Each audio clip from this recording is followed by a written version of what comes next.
The Lake Haven High School Podcasters Club presents Who are the Morrigans? Episode 1, The Disappearance of Johanna Johnson.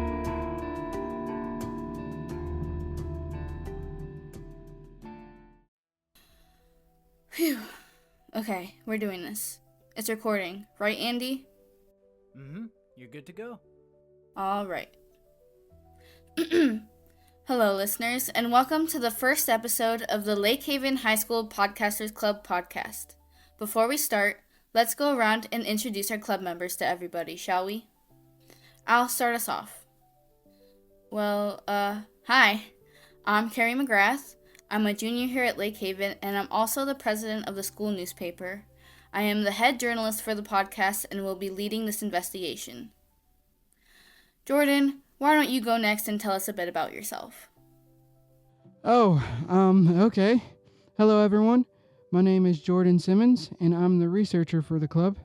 If you need information on anything history related, I'm your guy. Let's see, I'm a sophomore and also a part of the school newspaper. I'll actually be taking over as president after Carrie graduates next year. Subtle flex, my friend. Real subtle. A man can be proud of his accomplishments. The youngest president of the Lake Haven High School newspaper has a nice ring to it. Sounds more like a mouthful to me. All right, Andy, since you want to poke fun at my protege, why don't you go next? Hey, I'm just the audio guy. I work behind the scenes, not in the scene.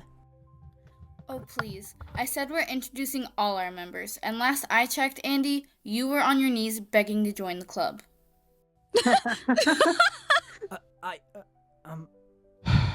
Just humor her, bro. Fine. Hi, everybody. The name's Andrew Gallagher, but I go by Andy. And my official title is Audio Specialist. Also a sophomore, and I just so happen to be Jordan's best friend. He's the one who begged me to join the club, so don't get it twisted, Carrie. Yeah, okay. I'm somewhat of a musician and know my way around a soundboard. And ladies, that's not the only thing I know my way around. Okay. Let's keep in mind, everyone, that this podcast is a school project. That means our fellow students and school faculty will be listening. So let's keep it PG, okay? If you want to keep it PG, then why am I here? Should I just go? No! Amy, you can stay. Why don't you go next and introduce yourself?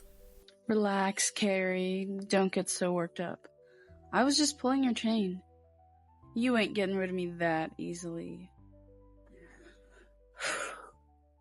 What's up, listeners? I'm Amy Gallagher, the older sister of, and more superior to, Andy Gallagher.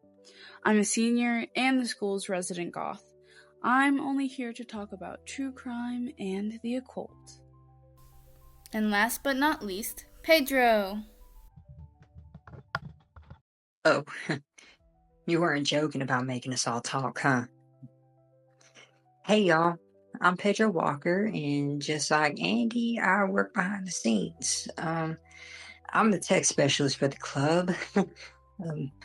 I'm also the editor for the podcast, so the awesomeness at the end of the product is all due to me.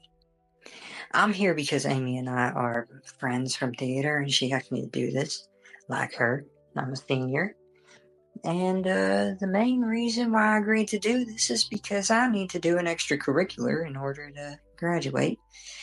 Here's your proof, Mr. Callahan. So, yeah. Now you've met us, the Podcasters Club. We do have to get through a little more housekeeping before we can get into the case, though. So, bear with us. Big shout out to Mr. Barber for letting us use his classroom to record. He's also the teacher back in the club, so a big thank you for helping us set this all up. And of course, we can't forget the Lake Haven High boosters. Thanks to them, we were able to get brand new audio equipment instead of having to use the old AV Club's ancient tech. Though, I will say, their handheld recorders were in decent shape for not being used for like 20 years. I'll be keeping one on hand for emergencies. Anyway, the amazing audio quality is all thanks to the Booster Club. Everyone, let's give it up for Mr. Barber and the boosters.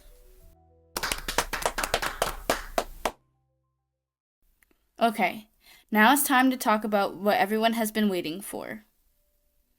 The disappearance of Johanna Johnson. Go on, Jordan. Give us the facts. Well, Carrie, I'm sure most of Lake Haven, Georgia knows who Johanna Johnson is. But for those of you who don't, we'll do a brief overview of the case to catch you up. Johanna is a junior that goes to our school. She went missing 2 weeks ago on August 30th of this year. Disappeared right after the homecoming football game. She didn't come home that night and quickly became a missing person. Then, a week later, she shows back up with no memory of what happened to her. She also just so happens to be Carrie's best friend. That information isn't relevant. Sure it is. Your bestie goes missing for a week, comes back all messed up in the head, and ignores you. Instead, she's hanging around Henry Morrigan. Now we're making a podcast about them. Seems very relevant to me. Fine. Let's just say I have a special interest in the case. We'll leave it at that. Now, can we please get back to the podcast? Yeah. I guess. Okay. And Pedro, you better edit that part out. Will do. Anyway, our sources indicate she prefers going by Jay. So from now on, that's what we'll refer to her as. Some source.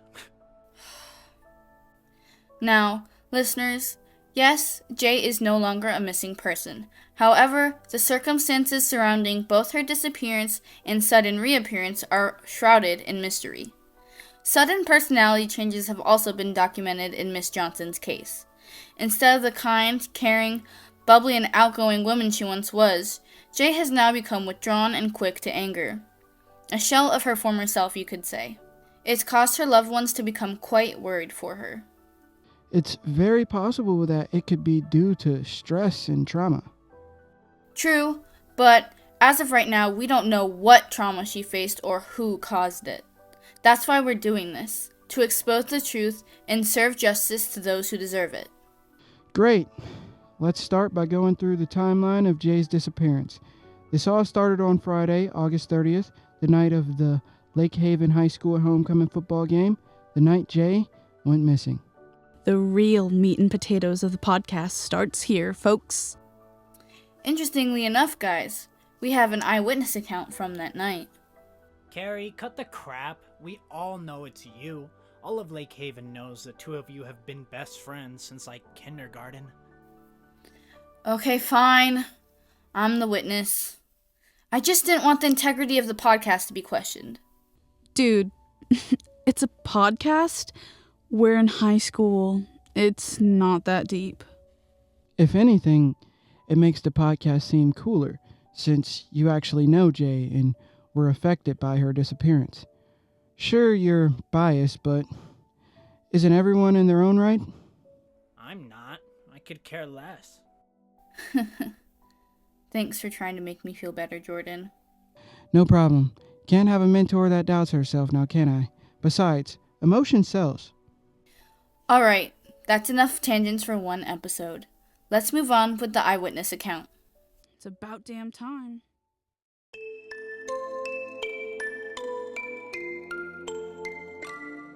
So, what do you remember from that night? It started off like any normal Friday. Jay and I met up after breakfast and went to school. Normally, we don't go to the football games, but it was the homecoming game and Jacob, the one who writes the sports section for the school paper, was sick, and Mr. Barber asked me to fill in for him. I didn't want to go alone, so I begged Jay to come with me. Oh no. Yeah. I feel incredibly guilty.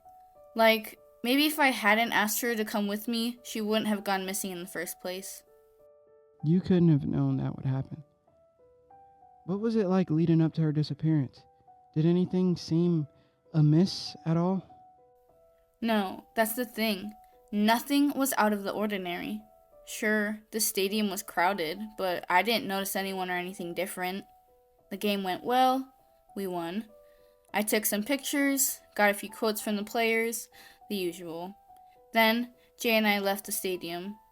I offered to walk her home, but since we live in opposite directions and our house was relatively close to the stadium, She said she'd be okay by herself. I made her promise to call me as soon as she got home. And did she? No. God, no. I should have gone with her anyway. I was tired and hadn't gotten a good night's sleep the night before. I just wanted to take a nap. I should have gone with her. When I got home, I checked my notifications and found an odd text from her. She had sent me a photo. What was it of? I don't know. It was blurry as all hell. I couldn't make anything out. After she'd sent it, I tried to call, but I knew in my gut something was wrong after the third time she hadn't picked up. What did you do next?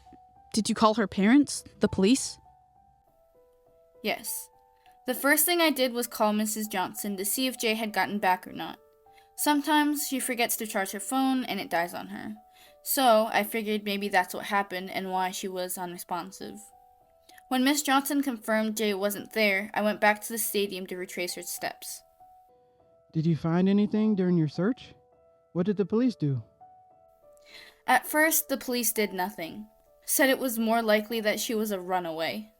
They only put a search party together when I found her broken cell phone thrown in a bush and blew smoke up their asses to do something. A couple helping in the search found some blood on the asphalt not far from where I found her phone. Forensics confirmed it was her blood. We searched that whole night, but we didn't find any more traces of her. I thought she'd been killed. Imagine the relief I felt when I got the phone call saying she'd been found.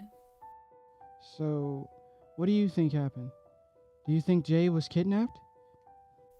I don't know what happened. Only she does. As much as I tried to get her to open up to me about it, she wouldn't budge. I can only speculate, but yes, I do think Jay was kidnapped. I think she was kept captive and brainwashed, her kidnappers only releasing her when she was totally under their control. Well, thank you so much for sharing your experience with us, Carrie. I'm sure it was tough. Sometimes to get to the truth, you have to do hard things. But what I experienced was nothing compared to what she went through, what she's still going through.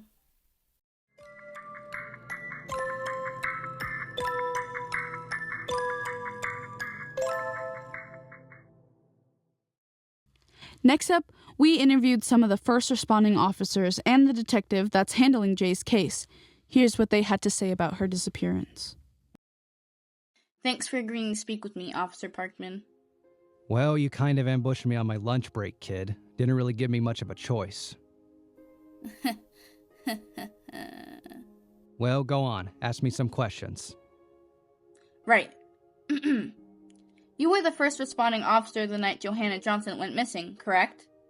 Oh, yeah. Now I remember you. You were that kid that kept pestering me all night and interfering with my investigation. You wouldn't have had an investigation to begin with if it weren't for me. You and your cop buddies just chalked it up to her being a runaway. It's the first and logical line of reasoning anyone asks in a potential missing persons case. That's Investigation 101. Come on, I don't have all day. You're lucky I'm even letting you interview me. So, can you walk us through what you did that night? Let's see. Got the call around 11 p.m. about a potential missing person.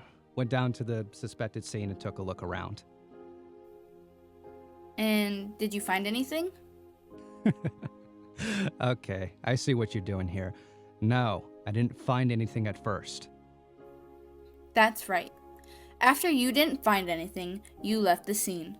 The police only really started investigating her disappearance after I found Jay's phone. You might be upset with how the investigation started and what you think is poor police conduct, but you want to know what? I'm the one that found Johanna. Poor thing was wandering around the roams by the woods aimlessly. It sure wasn't you who brought her back safe and sound to her home, now was it? What? I'm sorry, that was rude and uncalled for. I didn't mean to burst out like that. Anyway, this interview is over. Hey, wait! State your name and occupation. What is this, a deposition? Do you want it to be? I like it, kid. You're funny. No, ma'am. We just want to be thorough for the podcast. My name is Heather Hazel Harden, and I'm a police officer with the New Haven Police Department. What was your role in investigating the disappearance of Johanna Johnson? I was in charge of leading the search party those first couple of days. Let me tell you, we hadn't had that big of a turnout since that kid went missing a couple years back. Oh, yeah. I remember that. His photo was all over the news. It's a shame. We never did find him. Poor kid. Now, we know you didn't find Mrs. Johnson during the initial searches, but did you find anything that could explain her disappearance? A crucial piece of evidence that could bring justice to the person or persons that took her.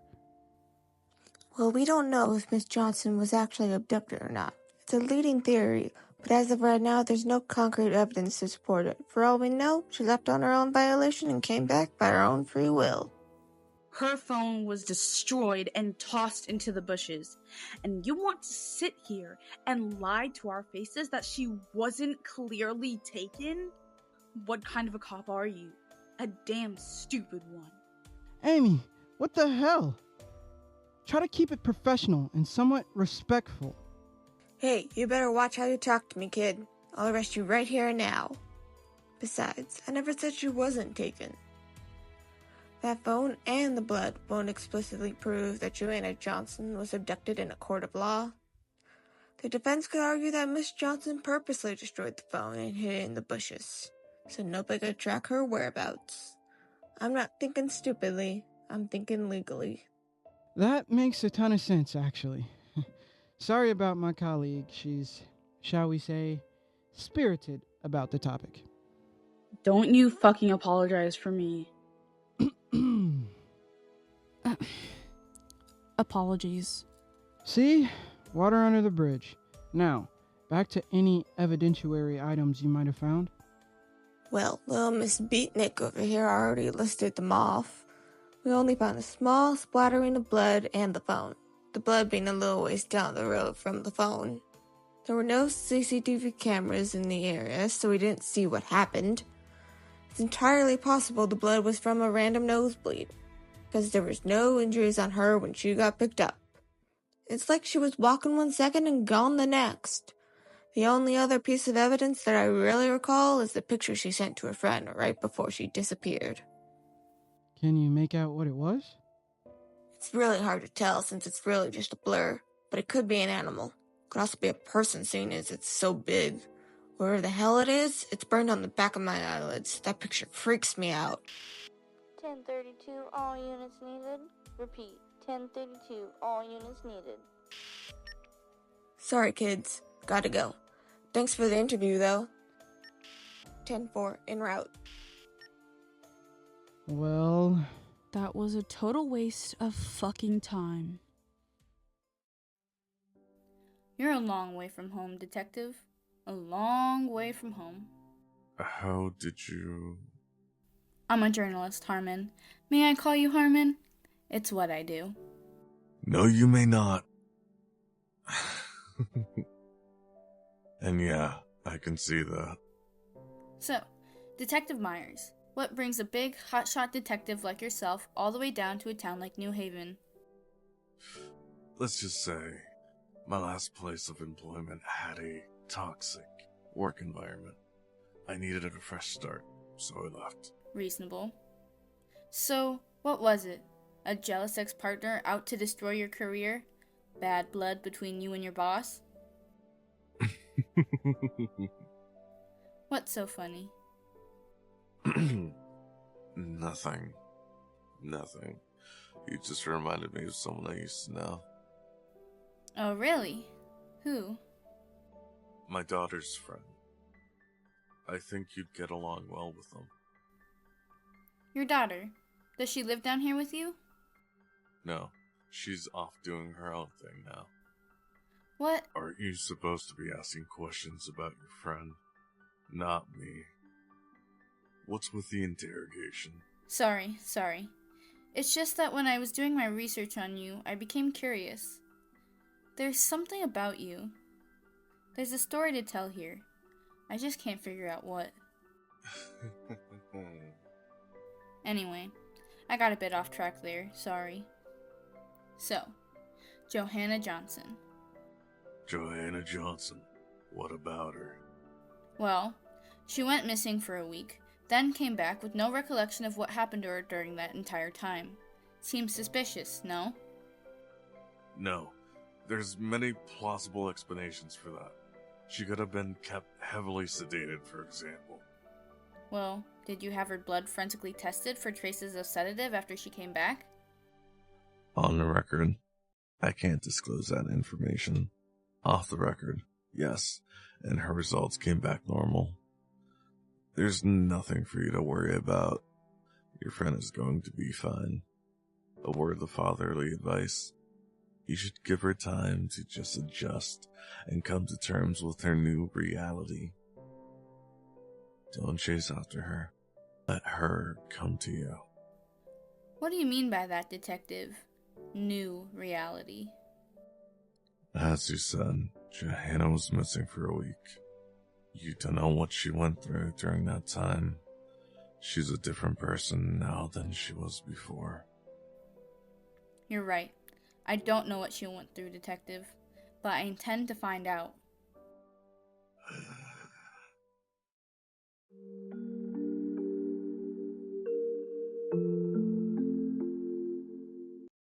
Our next round of interviews were with Jay's parents, Kathy and Leroy Johnson, who spoke out about the week their daughter was missing and how their routine has changed since she's come home.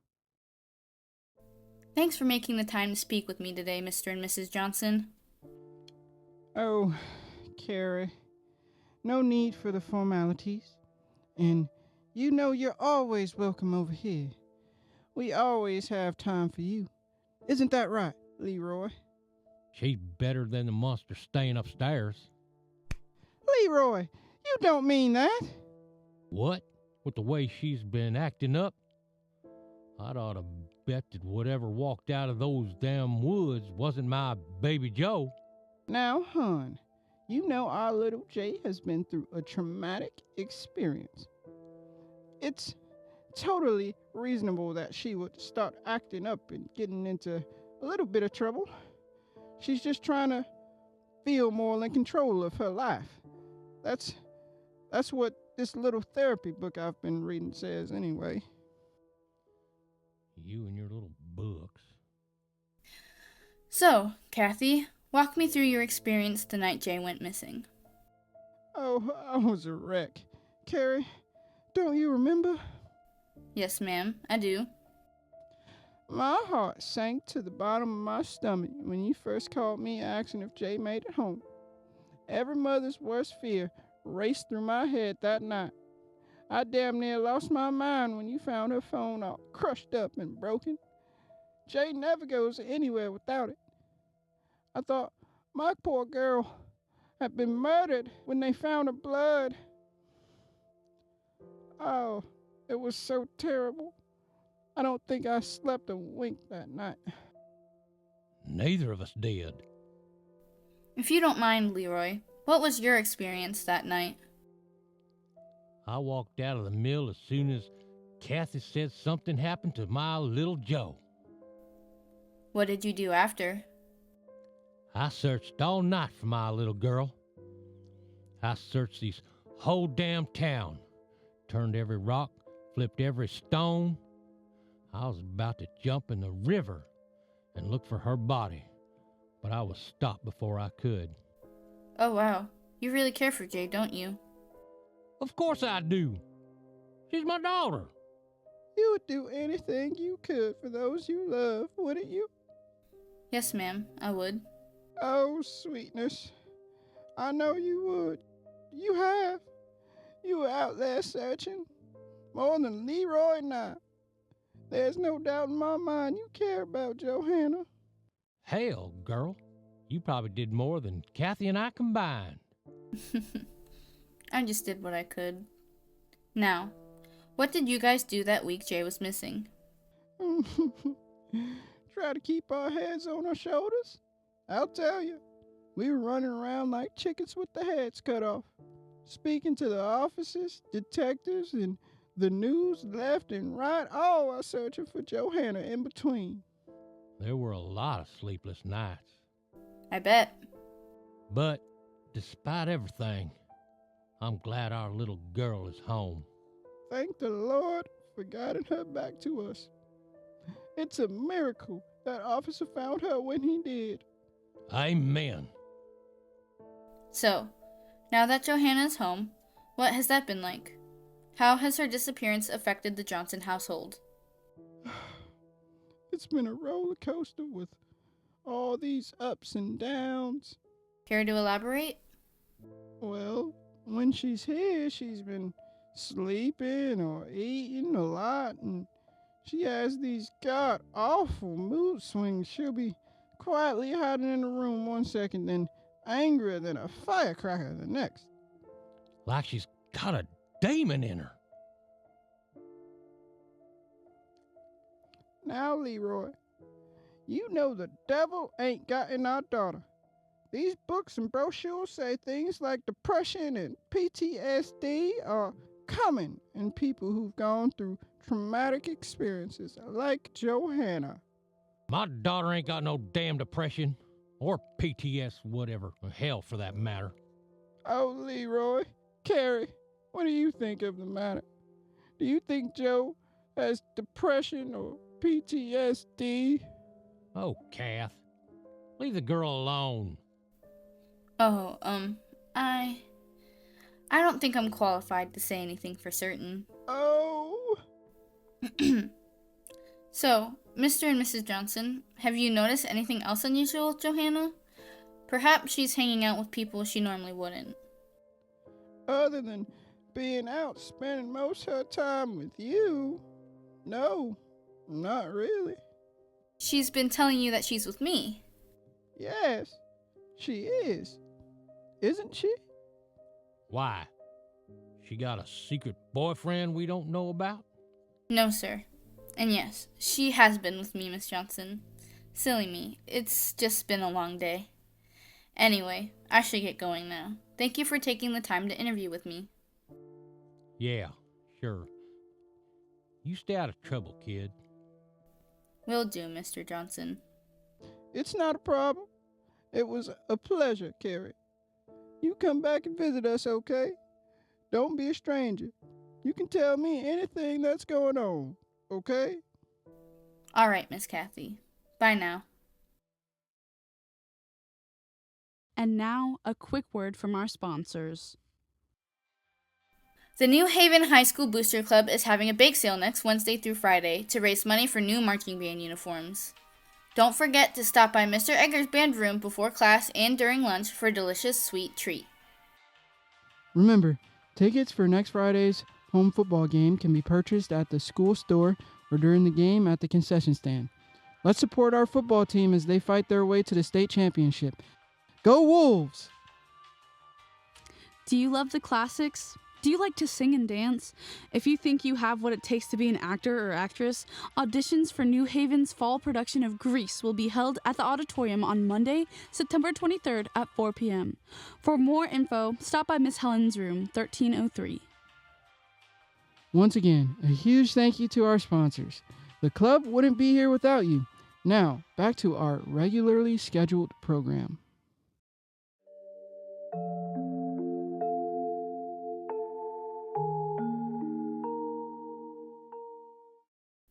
Well, we attempted to interview Johanna Johnson herself. We'll just let you hear how that went down. Hey, Jay. Glad I caught you. Can we chat for a quick sec?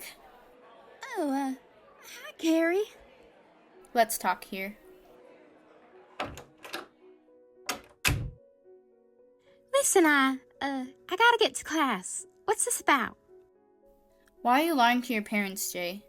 Telling them you're hanging out with me when I've barely seen you in the past 2 weeks. What? Are you recording me? What? No, I'm not recording you. Come on, Carrie. I don't have time for this. Just tell me why you're lying to your parents. That's all I want to know. I got a job at Gina's Diner, okay? They've been watching over me like hawks, and I just needed an excuse to get out of the house. I didn't want them to know. You didn't tell them anything, did you? No, I didn't. I covered for you, like a good friend would. Jay, what's going on with you? Just leave it alone. I'm not having a good day. Jay, what happened to you that night? Tell me, please. I'm your best friend. Just tell me what they did to you. I said leave me alone. Ow! What the hell? I'm so sorry. Just stay away from me. Christ, what was that? After that lovely little interview, we went around the school asking faculty and students their opinions on what they think happened. Stay tuned to the end of this episode to find out the New Havens Podcasters Club personal opinions and feelings on this case. I'm here with Mr. Barber, your English teacher. Mr. Barber. What do you think happened to Johanna Johnson the night she went missing? Oh gosh, I was still getting settled in with the school in my new house when that happened.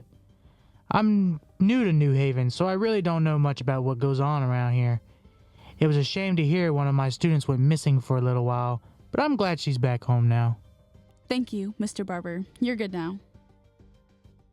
What do you believe happened in regards to the disappearance of Johanna Johnson? What are you talking about? Everyone knows that the Morgans are the ones behind it. Miss Helen, could I trouble you for a minute? Sure, Jordan. What's up? What do you think happened to Johanna Johnson? Oh, well, I don't really know, sweetie. Nothing official has been put out about it. But between you and me, I wouldn't be surprised that damned Morrigan family had something to do with it. Hey, loser, what do you think happened to Johanna Johnson? Well, didn't the Morrigans take her or something like that? I think almost everyone knows Henry Morrigan has the hots for her. Really? I never noticed. Anyway, that is all. Thanks for your input. Hey, Mr. Wells. Oh, hello, Jordan. What can I do for you? Well, I was hoping you could answer a question for me. Is it a chemistry question? Those are my favorite, you know? No. I was actually wondering what you thought about the disappearance of Johanna Johnson. Who do you think is behind it? That sounds like you know something. Do you? Oh, no. I think it's just a silly question, you know, with what the rumor mill is spreading around. And what rumor would that be? That the Morrigans are the one that nabbed her. Duh. Ah, so I've heard. That appears to be the overall consensus around here. Well, thanks for taking the time to humor me. Not a problem, Mr. Simmons. And remember, there's a chemical bonds quiz next Wednesday.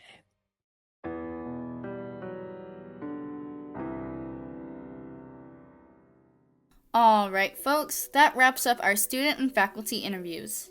Now, let's find out what our fellow podcasters think. I think by now everyone knows what I think, but I wholeheartedly believe my best friend was abducted by the Morrigan family. Jordan, what about you? Well, it's all speculative, but the Morgans could be behind it. It is quite suspicious how close Jay has gotten with Henry Morrigan recently. Maybe he's her handler? No way. He's definitely got the hots for her. He's sticking close because he wants to, not because he's being made to look after her. Do you think he could have kidnapped her and the family are just covering for him? Nah, she probably just ran away, decided she couldn't toughen it out like she thought, and came crawling back to her parents. Maybe she could have gotten into a fight, which would explain the blood and broken phone. As much as I love the idea of some weird religious family cult abducting randos off the street, there's always a more rational reason behind weird instances like this. Nah, fuck that. It was definitely a cult. Andy! Swearing! What? Anyway, I don't care what really happened. A cult makes this small town seem more interesting. I'm going to have to agree with Amy here. It's scary to think there's an actual cult operating in our town. I'll take normal over paranormal any day. Finally, people with common sense. All I've been hearing is cult talk. Aw, boo! You're just agreeing with your friend. Speak what's actually on your mind, Pedro. I am, though? So, who exactly are the Morrigans? And why does everyone believe they're a cult responsible for Johanna's disappearance? Well, you'll just have to find out on next week's episode. We're the New Haven High School Podcasters Club. Thanks for listening.